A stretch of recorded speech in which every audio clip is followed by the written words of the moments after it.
नमस्कार, मैं रूपा रजक सदीनामा की ओर से आ गई हूँ लेकर दिनांक 9 फरवरी 2024 का संपादकीय लेकर, जिसका शीर्षक है आज़ादी के पहले और आज़ादी के बाद, जिसे लिखा है हमारे अतिथि संपादक डॉक्टर विवेक आर्य जी ने। लेखक द्वारिका रहते हैं, शिशु चिकित्सक हैं। बात करते हैं आज़ादी की पहले और बाद की स्थिति का। आज़ादी की पहले और बाद भी कई घटनाएं घटी हैं। आर्य समाज भी इससे जुड़ा हुआ है।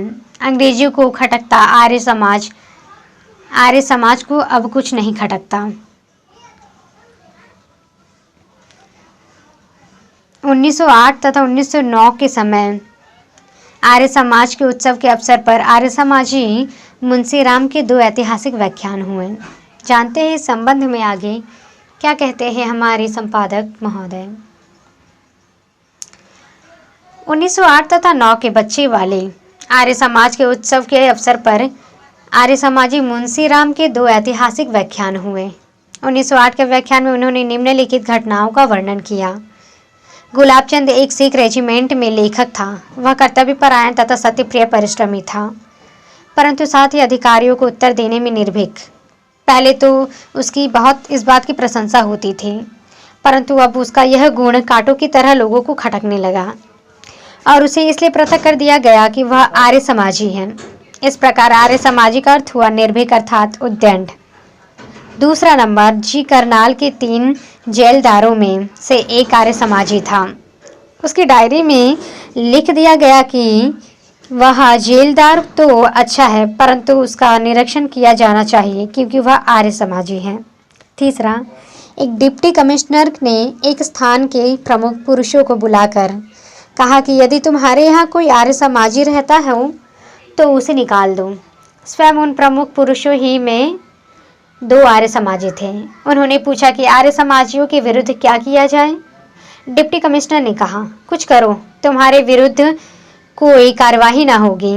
वे बोले, आप स्पष्ट सहायता करें तो आज्ञा का पालन किया जा सकता है, और यदि आप ही स्पष्ट कार्यवाही करने से डरते हैं तो फिर हमें यह साहस कहाँ।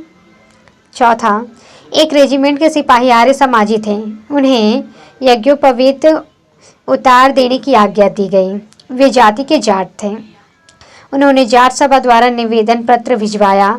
इसे आपत्तिजनक समझा गया। 5वां, एक मुसलमान जमादार ने एक यूरोपियन लेफ्टिनेंट को विवाद में हरा दिया। इसकी शिकायत हुई और मुसलमान को डांट कर कहा गया, तुम आर्य समाजी हो? उसने उत्तर दिया, मैं तो मुसलमान हूँ। अधिकारी ने उसे और डांटा और कहा, तुम मुसलमान आर्य समाजी हो। 6ठा, आर्य समाज के प्रचारक पंडित दौलत राम झांसी गए। वहाँ उन्होंने सिपाहियों को भी उपदेश किया और उनसे अनाथालय के लिए चंदा लिए। उस पर अभियोग चलाया गया और दंड यह दिया गया कि या तो झांसी या उसके 5 मील के अंदर रहने वाले तथा सरकार को 100 मालिया या 200 की आय पर कर देने वाले 2 सज्जनों की जमानतें दिलाए, या फिर 1 वर्ष कठोर कारावास का दंड भुगते। ये तो दौलत राम आगरा के खाते पीते घर का था, परंतु झांसी में वह अजनबी सा था, इसलिए उसे कारावास भुगतना पड़ा। 7वां नंबर, जोधपुर में वायसराय महोदय पधारे थे।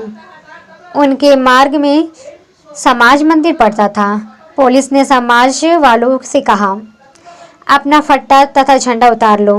उनके इनकार करने पर पुलिस ने स्वयं ये दोनों चिन्ह उतार लिए। 8, पंजाब की एक ब्रिगेड में आज्ञा दी गई थी कि आर्य समाज अथवा किसी भी अन्य राजनीतिक सभा में न जाया करें। 9वां, एक भारतीय रेजिमेंट के एक डॉक्टर को उसके अफसर के पद से त्याग पत्र मशविदा लिख कर दिया गया कि इसके द्वारा समाज से संबंध विच्छेद कर लो।